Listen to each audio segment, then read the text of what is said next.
Friends ஒரு வழியா நாசி கந்தர் வந்து சாப்பிட்றதுக்காக வந்து பாத்தீங்கன்னா இது மலேசியன் டிஷ்.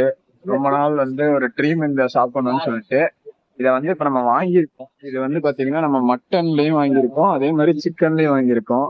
இது பிளஸ் வந்து சிக்கனு எப்படி இருக்குன்னு சொல்லிட்டு இப்ப நான் சொல்றேன். இது எல்லாருமே வந்து மலேசியா வந்தா சாப்பிடக்கூடிய ஒரு டிஷ். இப்ப வந்து இது நம்ம மட்டன்ல நம்ம ஊர் சாப்பாடு மாதிரிதான் இருக்கு. ஒயிட் ரைஸ் என்னன்னா இது கேரளா ரைஸ் மாதிரி இருக்கு. கேரளா ரைஸ் மாதிரி ஒரு கொட்டை அரிசி மாதிரிதான் இருக்கு. எப்படி சொல்றேன்னு தெரியல. ஆனா வந்து ரொம்ப எசன்ஸ் வந்து டெக்ஸ்டர் வந்து நல்லா இருக்கு. பார்க்க வந்து மட்டன் குழம்பு சாப்பிட்டாதான் தெரியும். ஏதோ வந்து நம்ம வந்து ரொம்ப உரப்பா சாப்பிட்டு பழகிருப்போம். பட் இது அவ்வளவு பெருசா காரமா இருக்கான்னு கேட்டா இல்ல.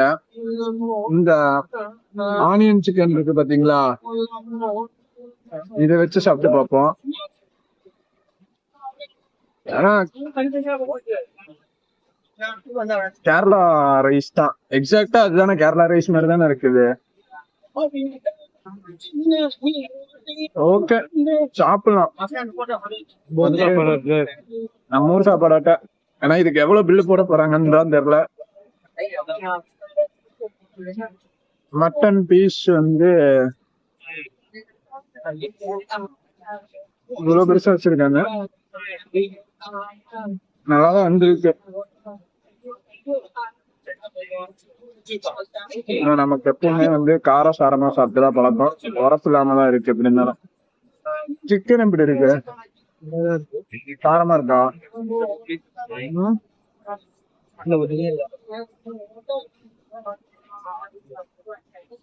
இது பீஸாவது நல்லா இருக்கு.